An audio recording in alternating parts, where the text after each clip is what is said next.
এখন বর্তমানে আমাদের পশ্চিমবঙ্গ রাজ্যে শুরু হয়েছে বাংলার যুবসাথী প্রকল্প, যার জন্য বর্তমানে অনলাইন আবেদন এবং অফলাইনে আবেদন নেওয়া হচ্ছে, যার লাস্ট ডেট রয়েছে আগামী 26শে ফেব্রুয়ারি 2026 তারিখ পর্যন্ত। তবে এখানে আবেদন করা নিয়ে অনেকের অনেক কিছু প্রশ্ন রয়েছে। যেমন সবথেকে বেশি প্রশ্ন রয়েছে যে যারা কৃষক বন্ধুর টাকাটা পাচ্ছে, মানে যাদের বয়সটা 21 থেকে 40 বছর, তারা হয়তো কৃষক বন্ধু প্রকল্পের টাকাটা পাচ্ছে, তারা কি এই যুবসাথী প্রকল্পের জন্য আবেদন করতে পারবে? আবার যারা মেয়েরা আবেদন যে করতে পারবে, তারা যদি লক্ষ্মীর ভাণ্ডার প্রকল্পের টাকা পায়, তাহলে কি তারা এই প্রকল্পের জন্য আবেদন করতে পারবে? এবং তার সঙ্গে সঙ্গে যারা অলরেডি আবেদন ফর্মটা জমা দিয়েছে কিংবা অনলাইন আবেদন করেছে, তারা কবে থেকে তাদের ব্যাঙ্ক অ্যাকাউন্টে 1500 টাকা পাবে, এইটা নিয়ে আজকের ভিডিওটিতে আলোচনা করব। তার জন্য অবশ্যই তোমরা ভিডিওটি না টেনে শেষ পর্যন্ত দেখে নাও। তোমাদের অফিসিয়াল নোটিফিকেশান অনুযায়ী এই সম্বন্ধে যে নোটিফিকেশান প্রকাশ করা হয়েছে, ওই নোটিশ অনুযায়ী তোমাদের A to Z বলছি। তোমরা অনস্ক্রিন দেখতে পাচ্ছ, আমি কিন্তু অফিসিয়াল ওয়েবসাইটটা ওপেন করে রেখেছি। এই অফিসিয়াল ওয়েবসাইটে যুবসাথী প্রকল্প সম্বন্ধে সমস্ত কিছু নিউজ এবং আপডেট এবং নোটিফিকেশান প্রকাশ করা হয়েছে, এবং তার সঙ্গে সঙ্গে অ্যাপ্লিকেশন ফর্মটা কিন্তু এখান থেকেই পাওয়া যাবে। ওকে, তো অনস্ক্রিন দেখতে পাচ্ছ অফিসিয়াল ওয়েবসাইটটা রয়েছে এগিয়ে Bangla department of youth service and sports youth service wing. এই অফিসিয়াল ওয়েবসাইটটা আমি ওপেন করে রেখেছি। এবার এই অফিসিয়াল ওয়েবসাইটের লিঙ্কটা তোমরা এই ভিডিওটির ডেসক্রিপশন বক্সে পেয়ে যাবে, সেখান থেকে তোমরা ডাইরেক্ট এই পেজে আসতে পারবে। এবার এই অফিসিয়াল ওয়েবসাইটে আসার পর তোমরা কি করবে, এখানে দেখতে পাচ্ছ একটা অপশন দেওয়া রয়েছে নিউজ অ্যান্ড ইভেন্ট। এই নিউজ অ্যান্ড ইভেন্ট অপশানটাই ক্লিক করবে। এখানটায় ক্লিক করার সঙ্গে সঙ্গে তোমাদের নিচের দিকে আসতে হবে। নিচের দিকে আসার পর তোমাদের এখানে 2026 সিলেকশন করতে হবে। 2026 সিলেকশন করার সঙ্গে সঙ্গে এখানে তোমাদের বাংলার যুবসাথী প্রকল্প নিয়ে প্রত্যেকটা কিন্তু আপডেট এখান থেকে পেয়ে যাবে। যেমন প্রথম দেখতে পাচ্ছ বাংলার যুবসাথী নোটিফিকেশান, যেখানে তোমাদের বাংলার যুবসাথী নিয়ে নোটিফিকেশান দেওয়া হয়েছে। এখানে তোমাদের A to Z উল্লেখ করা রয়েছে। তারপর দেখতে পাচ্ছ রয়েছে ডিটেলস বাংলার যুবসাথী PPT রয়েছে। তারপর রয়েছে অ্যাপ্লিকেশান ফর্ম ফর বাংলার যুবসাথী স্কিম, মানে এখান থেকে তোমরা যে অফলাইন অ্যাপ্লিকেশান ফর্মটা, ওইটা কিন্তু এখান থেকে তোমরা ডাউনলোড করতে পারবে। ওকে, তো এখানে তোমাদের যে দুটি নোটিফিকেশান দেওয়া হয়েছে, মানে বাংলার যুবসাথী নোটিফিকেশান এবং বাংলার যুবসাথী PPT, এই দুটো নোটিফিকেশান অনুযায়ী তোমাদের A to Z সমস্ত কিছু বলছি। তোমাদের যাদের বিভিন্ন কোয়েশ্চেন রয়েছে, যেমন কৃষক বন্ধুর টাকাটা পেলে এখানে আবেদন করতে পারবে কিনা, লক্ষ্মীর ভাণ্ডার প্রকল্পের টাকা পেলে তোমরা আবেদন করতে পারবে কিনা, এবং তার সঙ্গে সঙ্গে কারা আবেদন করতে পারবে কারা আবেদন করতে পারবে না, এই নোটিফিকেশানে A to Z উল্লেখ করা রয়েছে। তোমাদের স্টেপ বাই স্টেপ সমস্ত কিছু বলছি। তোমরা অনস্ক্রিন দেখতে পাচ্ছ আমি কিন্তু অফিসিয়াল ফুল নোটিফিকেশানটাও ওপেন করে রেখেছি। এখানে দেখতে পাচ্ছ তোমাদের নোটিফিকেশান কি বলা হচ্ছে।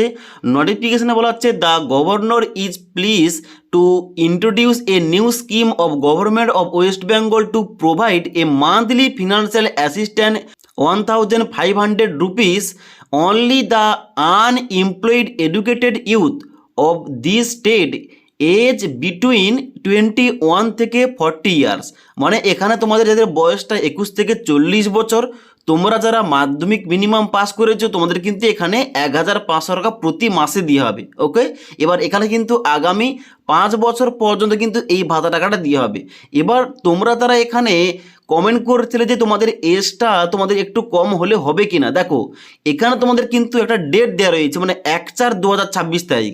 এই 1/4/2026 তারিখ অনুযায়ী তোমাদের যদি বয়সটা 21 থেকে 40 বছরের মধ্যে হয়ে থাকে, তবে তোমরা কিন্তু এই প্রকল্পের জন্য আবেদন করতে পারবে। ওকে, এবার এখানে তোমরা যারা কৃষক বন্ধুর টাকাটা পাচ্ছ কিংবা লক্ষ্মী ভাণ্ডার প্রকল্পের টাকা পাচ্ছ, এখানে তোমরা আবেদন করতে পারবে কি পারবে না এই সম্বন্ধে নিচের দিকে ডির পয়েন্টে self declaration by the applicant to the effect এই অপশনটা দেওয়া রয়েছে। এখানে তোমাদের বির পয়েন্টে বলা হচ্ছে দ্যাট হি অথবা she does not receive any monthly assistant from any regular job of state government except educational benefit অথবা স্কলারশিপ, এখানে কিন্তু তাদের টাকা দেওয়া হবে না। মানে যারা রেগুলার জবটা করছে, যারা মান্থলি টাকা পায়, তাদের কিন্তু এখানে টাকা দেওয়া হবে না। এবং তার সঙ্গে সঙ্গে সির পয়েন্টে বলা হচ্ছে হি অথবা she will inform the authority if he অথবা সি গেট অ্যান এমপ্লয়মেন্ট অথবা enroll in any other scheme অথবা আদারওয়াইজ বিকাম ইনএলিজিবল।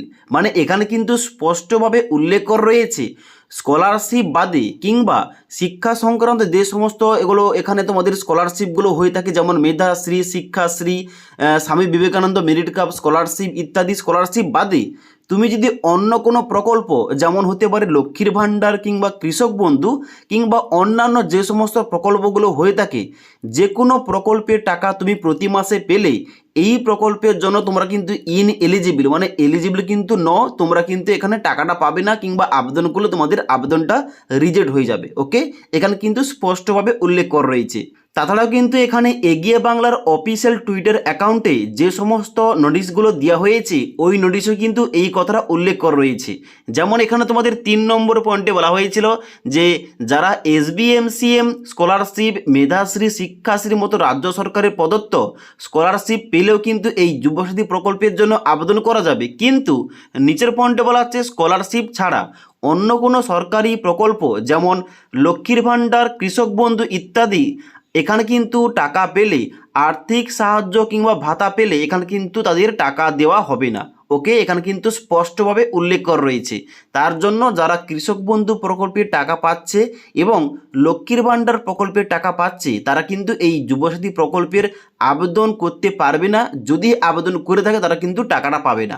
আশা করি তোমাদের A to Z বুঝতে পারলাম। এবার বাংলার যুবসাথী প্রকল্প নিয়ে যে দ্বিতীয় নোটিফিকেশনটা দেওয়া হয়েছে PPT, ওইটা কিন্তু আমি ওপেন করে রেখেছি। এখানে কিন্তু তোমাদের যুবসাথী প্রকল্প নিয়ে A to Z তথ্যগুলো লেখা রয়েছে। যেমন এখানে যে welfare scheme for educated unemployed youth of West Bengal এর জন্য চালু করা হয়েছে, যেখানে তোমাদের একটা ফিনান্সিয়াল অ্যাসিস্ট্যান্ট কিংবা তোমাদের ভাতা টাকা দেওয়া হবে। এবং এখানে তোমাদের নিচে অবজেক্টিভ অফ দ্য স্কিম লেখা রয়েছে, এবং এখানে তোমাদের নিচে এলিজিবিলিটি ক্রাইটেরিয়া লেখা রয়েছে। এখানে তোমাদের এজ লিমিট কত দরকার, এখানে তোমাদের যোগ্যতা কি দরকার, এবং তার সঙ্গে সঙ্গে এখানে তোমাদের কত টাকা দেওয়া হবে এখানে কিন্তু লেখা রয়েছে। মান্থলি তোমাদের দেওয়া হবে 1500 টাকা, এবং এখানে তোমাদের নিচে বলা হচ্ছে কবে থেকে তোমাদের টাকাটা দেওয়া হবে ব্যাঙ্ক অ্যাকাউন্টে। এখানে বলা হচ্ছে স্কিম ইফেক্টিভ ফ্রম 1 এপ্রিল 2026 তারিখ, মানে 1 এপ্রিল 2026 তারিখ থেকে এখানে কিন্তু প্রকল্পটা বাস্তবায়ন করা হবে, এবং ওই দিন থেকে তোমাদের ব্যাঙ্ক অ্যাকাউন্টে টাকাটা দেওয়া হবে। ওকে, এবং যার জন্য কিন্তু বর্তমানে আবেদন নেওয়া হচ্ছে, আবেদনটা চলবে আগামী 26শে ফেব্রুয়ারি 2026 তারিখ পর্যন্ত। ওকে, তবে পরবর্তীতে ডেটটা বাড়ানো হলে কিংবা আবার নতুন করে আবেদন নেওয়া হলে তোমাদের অবশ্যই আপডেটটা দিয়ে দেবো। এখন বর্তমানে এইটাই আপডেট। এখন বর্তমানে তোমাদের অনলাইন আবেদন চলছে, আবার অফলাইনে ক্যাম্প অফিসে কিন্তু ফর্মটা জমা নেওয়া হচ্ছে। এবার তোমরা কিভাবে অফলাইনে ফর্মটা ফিল আপ করবে এবং ক্যাম্প অফিসে কীভাবে ফর্মটা জমা করবে, কী কী ডকুমেন্টস লাগবে, অথবা অনলাইনে তোমরা কীভাবে স্টেপ বাই স্টেপ আবেদন করবে, কী কী ডকুমেন্টস তোমাদের আপলোড করতে হবে, এই টপিকে অলরেডি আমাদের চ্যানেলে ভিডিও দেওয়া রয়েছে। তোমরা না দেখে থাকলে নিচের লিঙ্ক থেকে তোমরা সমস্ত ভিডিওগুলো দেখতে পারো। ওকে, তাছাড়া এই প্রকল্প সম্বন্ধে তোমাদের কোনো কিছু ডাউট কিংবা কোশ্চেন থাকলে নিচে আমাকে কমেন্ট করে জানাতে পারো।